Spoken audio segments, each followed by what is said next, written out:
Guys, come to back my channel Kingsology. आज की इस वीडियो में हम स्टार्ट करेंगे न्यू बुक जिसका नाम है रिसर्च मेथोडोलॉजी। ठीक है, रिसर्च मेथोडोलॉजी जो है इसको हम डिस्कस करेंगे कि ये क्या है, और फिर हम इसके जो टॉपिक्स हैं उनको डिफरेंट वीडियोस के अंदर जो है मैं आपको एक्सप्लेन करके बताऊंगी। उनको ना बिल्कुल उनके जिस तरह लेक्चर्स होते हैं ऑनलाइन लेक्चर्स में अपलोड करूँगी, फिर उनको आपने क्या करना है, आराम से देख लेना है। तो अभी हम जो है ना ये बुक स्टार्ट करने वाले हैं। तो सबसे पहले हमें इस बुक का जो टाइटल है इसके बारे में पता होना चाहिए। देन इसका जो फर्स्ट टॉपिक है वो मैं इस वीडियो के अंदर आपके साथ डिस्कस करूंगी, आपको पढ़ाऊंगी। तो अगर आपको वीडियो अच्छी लगे तो आपने मेरे चैनल को जाके सब्सक्राइब करना है। अगर आपको वीडियो अच्छी लगे तो आपने क्या करना है कि आपने मेरी वीडियोज़ को लाइक करना है, शेयर करना है, ताकि लोगों तक पहुँचे और उनको जो है ना स्टडी में आसानी हो सके। तो देखें, सबसे पहले हम बात करेंगे रिसर्च की कि रिसर्च क्या है। देखिए, जब रिसर्च की बात हम करते हैं ना, तो रिसर्च का मतलब होता है फाइंड आउट करना। किसी चीज़ को इन्वेस्टिगेट कर रहे हैं आप, एग्जामिनेशन उसका कर रहे हैं, उसको फाइंड आउट कर रहे हैं, एक्सप्लोर कर रहे हैं, उस सब को हम क्या कहते हैं, ये क्या रिसर्च है। आपने कोई भी प्रॉब्लम आपके सामने आ गई है ना, तो उसके बारे में आप नॉलेज इकट्ठा करना चाहते हो, आप उसको सॉल्व करना चाहते हो। सबसे पहले आपको ये पता हो कि प्रॉब्लम क्या है। जब प्रॉब्लम पता लग जाएगी तो फिर उसका सोल्यूशन ढूंढने के लिए आप उसको इन्वेस्टिगेट करोगे, उसको एक्सप्लोर करोगे, फाइंड आउट करोगे, उसके बारे में एग्जामिनेशन करोगे, बहुत सारे प्रैक्टिकल वर्क डन करोगे, तो फिर वो प्रॉब्लम जो है वो सॉल्व होगी। तो इसको पूरे को हम जो है ना पॉइंट ऑफ व्यू को हम कहते हैं रिसर्च। रिसर्च एक्चुअली में होती कैसे है कि उसमें ओल्ड नॉलेज होती है ना वो यूज़ की जाती है, और ओल्ड नॉलेज को यूज़ करके और अपने भी कुछ पॉइंट्स ऐड करके, कुछ अपनी रिसर्च डाल के, तो फिर क्या किया जाता है कि एक न्यू जो है ना न्यू आइडियाज़ बनाए जाते हैं, न्यू पॉइंट्स बनाए जाते हैं। उसको हम क्या कहते हैं, ये क्या है, ये ओवरऑल रिसर्च। तो ओवरऑल ये इसकी डेफिनेशन बनती है कि ओल्ड नॉलेज को आप यूज़ करोगे और नए पॉइंट्स क्रिएट कर लोगे, तो ये क्या है, ये ओवरऑल रिसर्च है। ओल्ड नॉलेज का मतलब ये है कि अब प्रॉब्लम भी तो आपके सामने आई है ना, तो वो उसकी ओल्ड नॉलेज है। उसके बारे में आपने ये देखना है कि बाकी लोग क्या कहते हैं उसके बारे में, और बाकी लोग क्या कहते हैं कि वो किस तरह से प्रॉब्लम सॉल्व हो सकती है। तो फिर आपने उसको यूज़ करना है, बेसिक जो है ना आपने उसको यूज़ करना है, और उसके बाद अपने पॉइंट्स क्रिएट करने हैं, इन्वेस्टिगेशन वगैरह करनी है, फाइंड आउट करना है उसके बारे में, और फिर जो एक मुकम्मल जो आपको सोल्यूशन निकलेगा ना, तो उस आप पूरे को क्या कहोगे कि ये हमारी रिसर्च थी और ये इसका सोल्यूशन है। और मैथडोलॉजी जो मतलब होता है कि वो प्रोसीजर्स, वो सारे के सारे मेथड्स जो यूज़ किए जाते हैं उस प्रॉब्लम को सॉल्व करने के लिए, उस रिसर्च को कंडक्ट करने के लिए, उस सारे को हम क्या कहते हैं, ये क्या है, ये मैथडोलॉजी है। तो इसको हम क्या कहते हैं, ये सिस्टम ऑफ मेथड्स हैं जो यूज़ किए जाते हैं एक ख़ास किस्म के एरिया में किसी ख़ास किस्म की प्रॉब्लम को सॉल्व करने के लिए। देखिए, होगा ऐसे कि जैसे पर्टिकुलर एरिया की यहाँ बात की गई है। पर्टिकुलर एरिया का मतलब ये है कि फॉर एग्जांपल अगर आपके सामने जो है ना एक प्रॉब्लम आ गई है, ठीक है, आप ये जानना चाहते हो कि कोरोना जो है वो कितनी हद तक फैल चुका है, तो आप उसका क्वांटिटेटिव एनालिसिस लोगे। ठीक है, आपको जो है ना वो क्वांटिटेटिवली पता होना चाहिए कि कोरोना जो है वो कितना है। ठीक है, यहाँ पे आप ना कोरोना की एग्जाम्पल दी कि कोरोना जो है ना उसकी परसेंटेज क्या चल रही है, उसकी परसेंटेज को फाइंड करने के लिए जो आप मेथड यूज़ करोगे वो आप यूज़ करोगे क्वांटिटेटिव।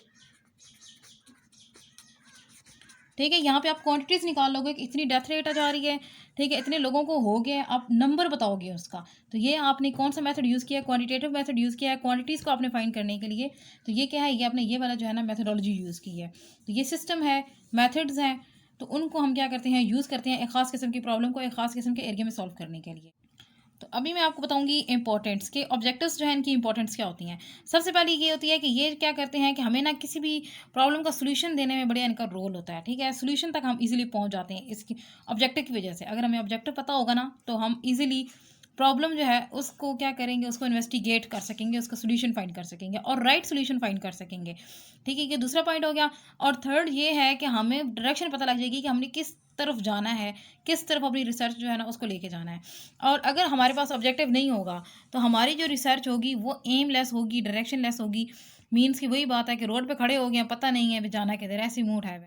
तो देखिए, एमलेस होगी, डायरेक्शनलेस होगी रिसर्च, तो उससे क्या होगा कि देखिए, जैसे मैंने आपको बताया था वो लाहौर वाली एग्जांपल दी थी कि एक बंदा सड़क पे खड़ा हो गया है, अब उसको पता ही नहीं है, उसने मुंह उठा के वो खड़ा है कि जाना किधर है, वो गाड़ियों को आते जाते देख रहा है, उसको समझ ही नहीं आ रही कहाँ जाऊँ कहाँ ना जाऊँ।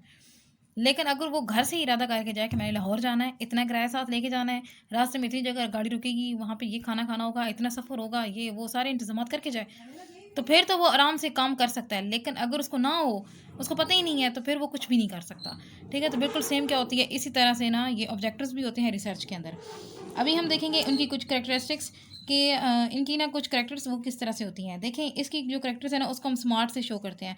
एस का मतलब होता है स्पेसिफिक, खास किस्म की नॉलेज होगी, ये बिल्कुल स्पेसिफिक होगी, छोटी सी जो है ना मतलब स्टेटमेंट में ये होगी। उसको हम क्या कहते हैं, ये क्या है, रिसर्च। जैसे कि आ गया था हमारे सामने एक डिजीज़ आई थी, उसको कहा था मलेरिया। जैसे अब दूसरी जो डिजीज़ ये अभी रिसेंटली आई है वो है, अब उनके सामने जो है ना मतलब मरीज़ मरना शुरू हो गए थे। अब उनको समझ नहीं आ रही थी कि क्या हो रहा है, क्यों मर रहे हैं, हो क्या गया है, इनको क्यों साँस नहीं आ रही। जब उसको इन्वेस्टिगेट किया गया फिर उनको पता लगा ये तो कोरोना है। ठीक है? अब उनको कैसे पता लगा, इन्वेस्टिगेट किया गया। अब किसको किया गया, वो स्पेसिफिक वे था। ठीक है? अब देखो, अब उनको साँस का मसला था, तो इस वज़ह से उन्होंने सीधे ट्रीटमेंट और जो उनके जो प्रोसीजर्स थे वो उन्होंने लंग से स्टार्ट किए हैं, नोज़ से स्टार्ट किए हैं कि वहाँ पे मसला आ रहा है।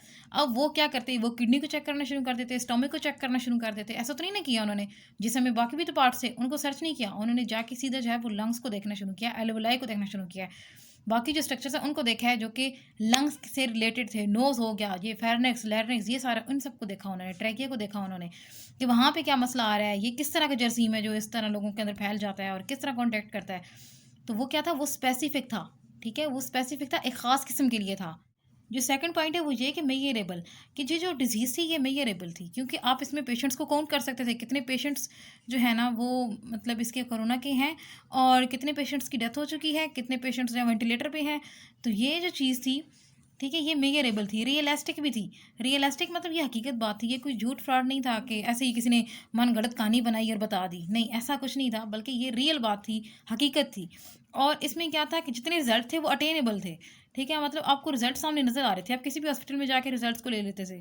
और फिर ओवरऑल पूरे कंट्रीज़ में और पूरी दुनिया में आप देख लेते थे कि इतने जो है ना मरीज़ हैं कोरोना के। और ये जो था ये टाइम बाउंडेड था, ठीक है? मतलब इतने टाइम में डेथ हो रही है, इतने टाइम में ये हो रहा है। मतलब सारे के सारे जो ऑब्जेक्टिव होता है ना, ऑब्जेक्टिव, आपका मेन ऑब्जेक्टिव क्या था, कोरोना। अब कोरोना के बारे में ये सारी जो मालूमात थी, ये सारी की सारी आपके पास मौजूद थी। क्योंकि ये सारी की सारी कैरेक्टर्स किसकी हैं, ये ऑब्जेक्टिव की कैरेक्टरिस्टिक्स हैं। वो स्पेसिफिक भी था, उसमें मेजरेबल भी था एंड साथ में जो है ये टाइम बाउंड। देखें, अब जो है नेक्स्ट वो ये कि हमें ऑब्जेक्टिव्स की नीड क्यों होती है, क्या वजह है? हम रिसर्च को फार्मूलेट करने के लिए ऑब्जेक्टिव्स का यूज़ करते हैं। हम चाहते हैं कि हमारी रिसर्च जो है ना वो अच्छे से हो, फार्मूलेट हो, एक बिल्कुल अच्छे करेक्ट वे में हो, उसका राइट सॉल्यूशन हमें मिल जाए, इसलिए हम क्या करते हैं, ऑब्जेक्टिव्स का यूज़ करते हैं। ये इसका पहला पॉइंट हो गया। दूसरा पॉइंट ये है कि हम चाहते हैं कि हमारा फोकस जो है वो एक ही स्टडी पे रहे। देखिए, अब एक बंदा जो है ना वो कोरोना के बारे में, उसकी जितना भी वो वायरस वगैरह था उसको सर्च कर रहा है, उसके बारे में जो है ना उसकी मेडिसिन ढूंढ रहा है और साथ में उस वो ना एक किडनी की डिजीज़ निकाल के बैठ जाए और उसके ऊपर काम करना शुरू कर देगी, तो कोई फ़ायदा ना होगा, कोई फ़ायदा ना होगा। क्योंकि उसका जो मेन फ़ोकस है ना, ठीक है, वो क्या था, वो कोरोना था, लेकिन वो वहाँ से हट गया है। तो अब जो ऑब्जेक्टिव होगा ना, वो उसको बताएगा कि तुम्हारा ऑब्जेक्टिव जो है वो कोरोना है, उसको देखो, उसकी जो है ना उसके बारे में सर्च करो, किडनी को छोड़ दो। तो इसलिए ये बड़ा एसेंशियल होता है, ये नैरो डाउन कर देता है, ठीक है? इसमें जस्ट उन्होंने क्या किया था, लंग्स को देखा था, बाकी किसी एंड उसके साथ क्या होता है कि ऑब्जेक्टिव जो है ये हमें बड़ा अच्छे से क्लियर कर देता है अननेसेसरी डेटा के बारे में, कि ये डेटा अननेसेसरी है, इसको अकोमुलेट करना का फ़ायदा नहीं है, ठीक है? इसके बारे में कोई जानने की भी ज़रूरत नहीं है। जैसे कि अगर यही बात है कि हम कोरोना के बारे में देख रहे हैं, तो अब हम वहाँ पे ना साथ में ये डिस्कस शुरू कर दें, अच्छा जी, स्टमक जो है ना उसमें ये प्रॉब्लम चल रही है, उसमें ये हो जाएगा, उसमें वो, स्टमक से लेना देना ही नहीं है। नॉलेज वो भी है, ठीक है? वो भी नॉलेज है, उसका भी बड़ा काम है, अमल दखल है, लेकिन उसका फ़ायदा नहीं है, वो यहाँ पे यूज़फुल नहीं है, ठीक है? तो आप उसको क्या करोगे? उसको अवॉइड करोगे, जस्ट लंग्स को देखोगे और उनके बारे में सारी नॉलेज का है ना उसको कलेक्ट करोगे। और साथ में जो है ना और गई ऑर्गेनाइज़ेशन। ऑर्गेनाइज़ेशन का मतलब ये कि आप जितना आपके पास डेटा है, उसको आप क्लियरली जो है ना वो कलेक्ट करके एक जगह पर रखोगे, ठीक है? तो आप कहोगे कि ये हमारा डेटा जो है ना पूरा क्लियरली क्या है, डिफाइंड है पूरे, और उसको पता है क्या, एक मुख्तलिफ ना इस तरह लाइन्स में आप लिखोगे, फ्रेजेस में लिखोगे, पार्ट्स में लिखोगे। तो जितना भी रिज़ल्ट होगा, जो हम स्टडी कर रहे हैं, जो रिसर्च कर रहे हैं, उसके सारे के रिज़ल्ट जो होता है ना, उसको क्या किया जाता है, एक स्पेसिफिक ना ऑर्गेनाइज फॉर्म में लिख दिया जाता है। या तो उसको कैटेगराइज करके लिखा जाता है, या फिर उसको क्या किया जाता है कि स्मॉल, जैसे मैंने आपको बताया था, ग्राफ वगैरह बना के ना उसमें उसको लिख दिया जाता है। एंड उसके बाद नेक्स्ट हम ये बात करेंगे कि ये जो है ना ये हमें डायरेक्शन बता देता है कि हमारी डायरेक्शन जो है वो क्या होगी, किस वे में हमारी रिसर्च कंडक्ट होगी। जैसे कि देखा क्या जाता है कि जो रिसर्च मेथोडोलॉजी होती है, इसमें जो है ना जो भी हमने डेटा कलेक्ट करना है वो किस फॉर्म में करना है। अगर आप ये चेक करना चाहते हो कि कोरोना जो है वो किस तरह से फैल रहा है, कितना स्प्रेड हो गया, तो उसके लिए आपको क्वांटिटेटिव एनालिसिस करना होगा। क्वांटिटेटिव एनालिसिस में क्या होगा कि आप नंबर काउंट कर लोगे कि इतने लोगों को कोरोना हो चुका है, इतने लोगों की डेथ हो चुकी है, इतने लोग जो हैं वो दोबारा सही हो गए हैं, उन्होंने रिकवर कर लिया है, इतने लोग जो हैं वो बच रहे हैं। वो क्यों बच रहे हैं? क्योंकि वो घरों में हैं, या क्या क्या उनके साथ है, कौन से जो मास्क पहनते हैं उनको कोरोना कम होता है, जो मास्क नहीं पहनते उनको कोरोना ज़्यादा हो रहा है। तो ये सारी चीज़ें जो है ना ये क्वांटिटेटिव एनालिसिस में आएंगी। मतलब एनालिसिस हम उसको देख लेते हैं, इंटरप्रिटेशन देखते हैं और यूटिलाइजेशन ऑफ डेटा देखते हैं। तो ये सारी चीज़ें देखने को मिल जाती है, हमें डायरेक्शन मिल जाती है अपनी रिसर्च की कि हमने किस तरह से रिसर्च जो है ना वो कंडक्ट करनी है। एंड सेकंड चीज़ जो है ना, अभी हम इसकी टाइप्स को डिस्कस करेंगे। तो टाइप्स जो है ना वो दो तरह की होती हैं, एक जर्नल होती हैं, एक स्पेसिफिक होती हैं। जर्नल का मतलब होता है कि एक खास चीज़ के लिए नहीं होगा, बल्कि वो डिफरेंट चीज़ों के लिए होगा और बहुत सारी चीज़ों के लिए होगा, तो उसको हम कहेंगे ये क्या है, ये जर्नल ऑब्जेक्टिव है। लेकिन अगर वो जो है ना एक खास किस्म की चीज़ के लिए हो रही है, सिर्फ जस्ट एक ही चीज़ के ऊपर फोकस किया जा रहा है, तो उसको हम क्या कहेंगे, ये क्या है, ये स्पेसिफिक जो है ना ऑब्जेक्टिव्स है। जैसे कि एग्जांपल यहाँ पे ये दी जा रही है कि अगर हम ह्यूमंस के अंदर देखते हैं, ठीक है, ह्यूमंस के अंदर जितनी डिजीजेज हैं उन सबको डिस्कस करना है। उसमें लंग्स की डिजीज़ आएगी, स्टमक की आएगी, किडनीज़ की आएगी, उसके अलावा ब्रेन की, हार्ट की, जितनी भी डिजीज़ेज़ हैं उन सबको डिस्कस कर रहे हैं ह्यूमंस के अंदर कि ह्यूमंस के अंदर कौन-कौन सी डिजीज़ेज़ हैं। तो उस सारे को हम क्या कहेंगे कि ये क्या है, ये जो है ना ये जर्नल जो है ना एस्पेक्ट है, ठीक है? इसको जनरल ऑब्जेक्टिव हम बोलेंगे। लेकिन अगर जो है, अगर हम स्पेसिफिक जस्ट कोरोना की डिज़ीज़ को डिस्कस करते हैं कि कोरोना की डिज़ीज़ जो है वो किस तरह से है और उसके बारे में सारा ये किस चीज़ को अफ़ेक्ट कर रही है, किस तरह से है। तो इस तरह से क्या होगा, जस्ट हम कोरोना के बारे में डिस्कस करेंगे, कोरोना के कितने पेशेंट्स हैं, कहाँ पे हैं, कौन-कौन से हॉस्पिटल्स में हैं, उन सब के बारे में जस्ट हम पढ़ेंगे ना, लंग्स की डिज़ीज़ के बारे में पढ़ेंगे। तो फिर ये क्या है, ये स्पेसिफिक है और एक ना मतलब नैरो डाउन हो गया। देखिए अब यहाँ पे क्या होगा कि जो उसका गोल होगा ना वो बड़े ब्रॉड गोल होंगे, ठीक है? मतलब हम सारी डिजीज़ेज़ देख रहे हों, हमारे फ़ोकस जो है ना वो एक जगह नहीं रहेगा, अब हर जगह पे रहेगा, काफ़ी सारी चीज़ों पे रहेगा।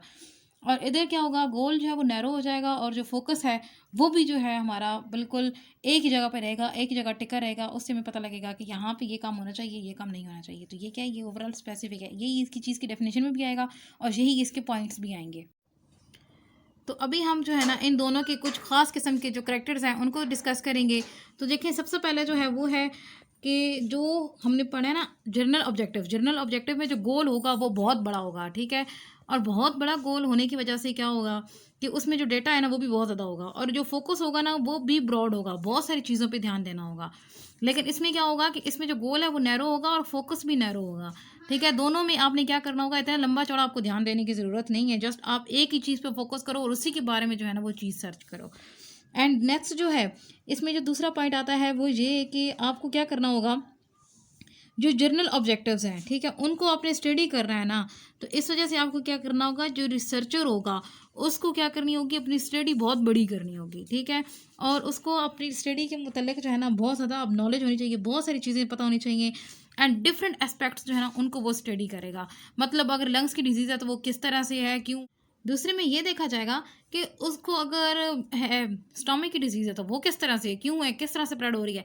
मतलब उसके जो एस्पेक्ट्स हैं ना रिसर्चर के, वो बहुत ज़्यादा हो गए हैं, बहुत ज़्यादा चीज़ें उसने अचीव करनी है, बहुत सारी चीज़ों के बारे में जानना है। तो इस वजह से उसका जो फोकस है वो सिंगल जगह पे नहीं रहेगा। और इधर क्या होगा कि इसका जो हम दूसरा पॉइंट लेंगे, तो इसमें सिंपल क्या होगा कि जितने भी उसके, उसने पता है क्या करना है, जस्ट एक स्मॉल लॉजिकल पार्ट के ऊपर उसने फोकस करना है, उसी के ऊपर उसने अपनी सारी रिसर्च कंडक्ट करनी है। मतलब वो लंग्स को डिस्कस कर रहा है, वो कोरोना को डिस्कस कर रहा है, उसके बारे में सर्च कर रहा है, तो उसने जस्ट उसी को करना है और उसका किसी तरफ ध्यान नहीं होगा, वो सिर्फ इसी को करेगा, स्मॉल लॉजिकल पार्ट होगा उसके पास।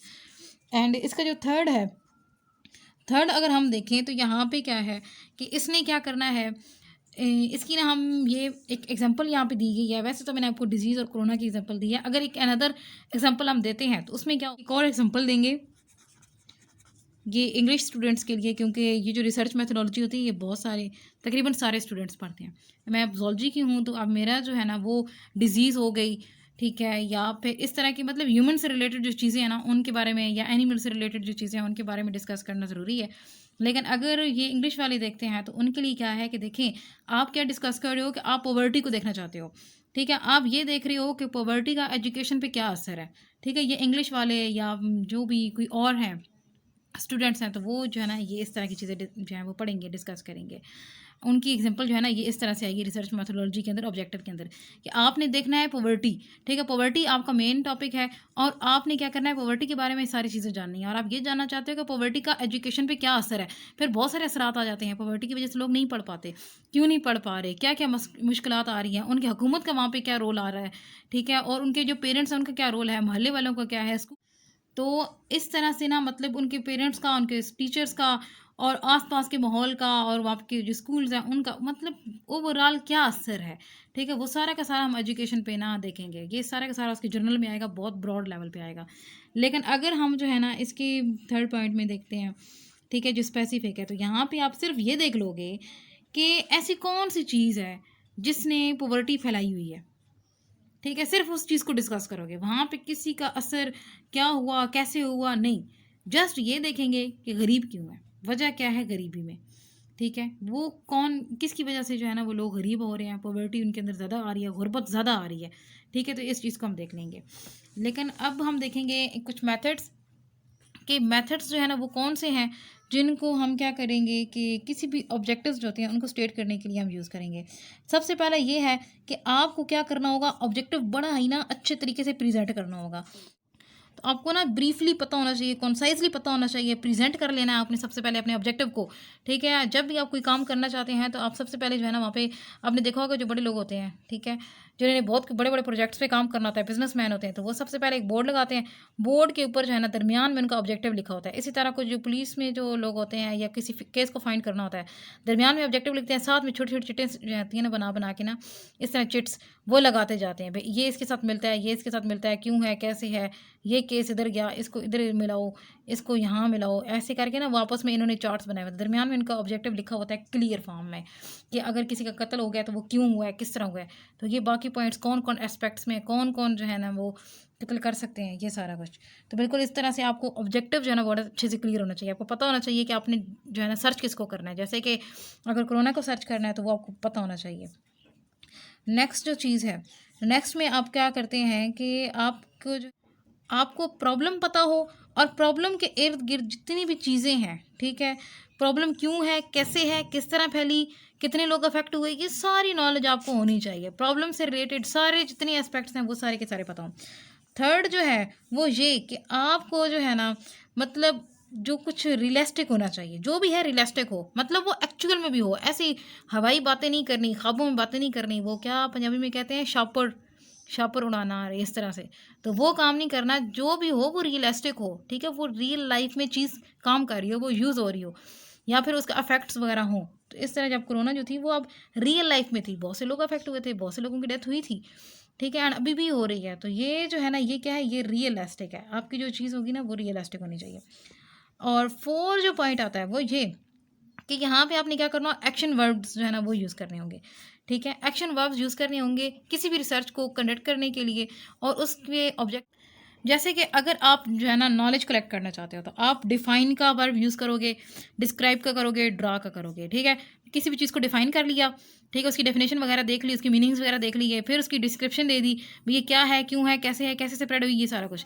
और उसके बाद जो है ना ड्रा कर लिया उसको, जैसे कि मैंने आपको बताया था स्टैटिस्टिकल वे में क्या किया जाता है, यूँ इस तरह जो है ना ग्राफ जो है उनको ड्रा कर लिया जाता है डिफरेंट, ठीक है, डिफरेंट टाइप्स के ग्राफ्स बनाए जाते हैं, ज़रूरी नहीं है कि सिर्फ यही ग्राफ हो, ये तो बार ग्राफ है ना, कुछ इस तरह से ग्राफ बनाए जाते हैं, कुछ इस तरह से पाई ग्राफ बना दिए जाते हैं। तो मतलब ग्राफ जो है ना किसी भी तरह का आप ड्रा कर लो।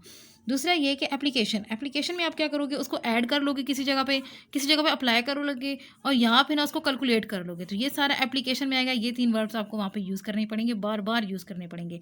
कंप्रीहेंशन में आप डिटेल बताना चाहते हो, आप क्या करोगे, कंप्यूट करोगे, कन्वर्ट करोगे, या उसको डिफेंड करोगे, मतलब उसके बारे में जो है ना सारा कुछ लिखोगे। एनालिसिस में आप उसको चेक करना चाहते हो, उसके बारे में जो है ना इन्वेस्टिगेट करना चाहते हो, एनालाइज करना चाहते हो, इसमें आप, तो यहाँ पे दूसरा जो है वो अरेंज हो गया, या कंबाइन करना है, आपने सारे डाटा को एनालाइज करके सेट करके रखना है।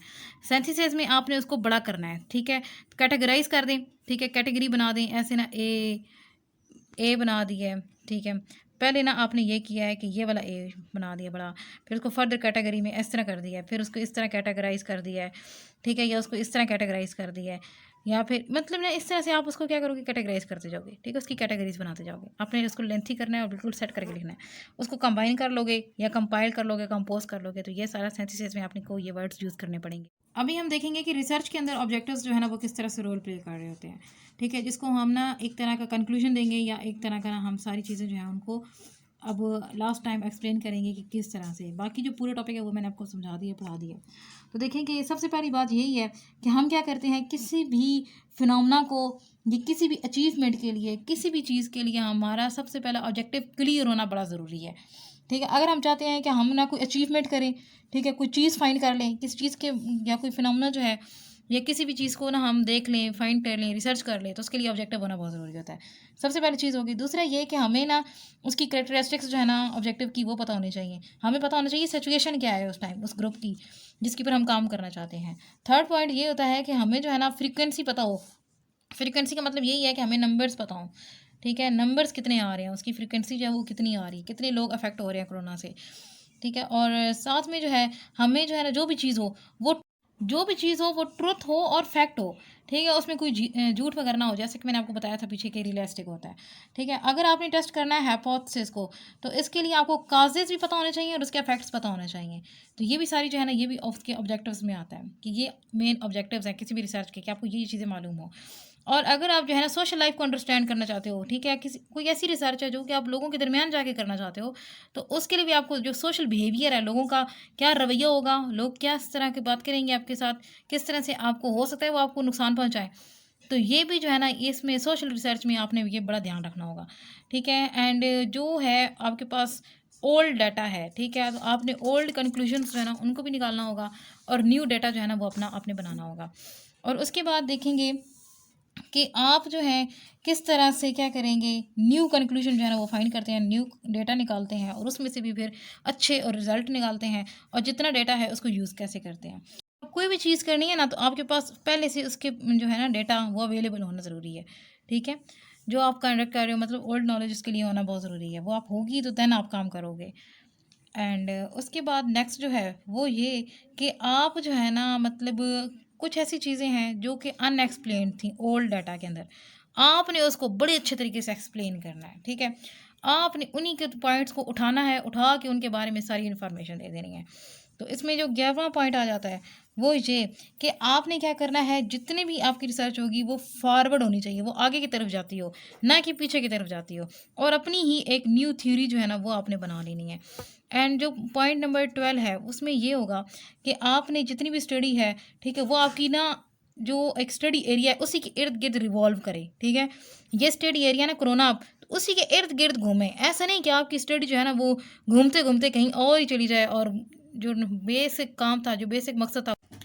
एंड देखें कि ऑब्जेक्टिव्स जो है ना वो हमेशा से क्या होती हैं, वो दो तरह के होते हैं। ठीक है, पहला होता है मेजर और दूसरा होता है माइनर। तो जो मेजर होगा वो बहुत बड़ा होगा। ठीक है, बड़े बड़े जो ऑब्जेक्टिव्स होते हैं, जैसे कि मैंने बोला जनरल, जनरल में आपके ऑब्जेक्टिव्स ही बहुत बड़े बड़े होंगे, बहुत ज़्यादा सारे होंगे। ठीक है, और माइनर में क्या होगा कि वो स्पेसिफिक हो जाएगा, एक ख़ास किस्म के काम के लिए होगा और वो छोटे लेवल पे काम करेगा। ठीक है, उसके लिए आपको बाकी आर पार की चीज़ों पे ध्यान देने की ज़रूरत नहीं है। लेकिन इसमें क्या होगा, आपको सारी चीज़ें जो है ना इर्द गिर्द की उन सबको देखना होगा। वही जो मैंने आपको मतलब ये है कि पेपर में इस तरह क्वेश्चन आ सकता है कि general objectives and major objectives, तो तब भी आपने यही चीज़ लिखनी है जो मैंने आपको जो है ना ये लिखवाई है, जर्नल वाली और ये स्पेसिफिक वाली। अगर मेजर एंड माइनर आ जाते हैं तब भी आपने जो है ना वो यही चीज़ लिखनी होगी, उसमें कोई डिफरेंस नहीं है।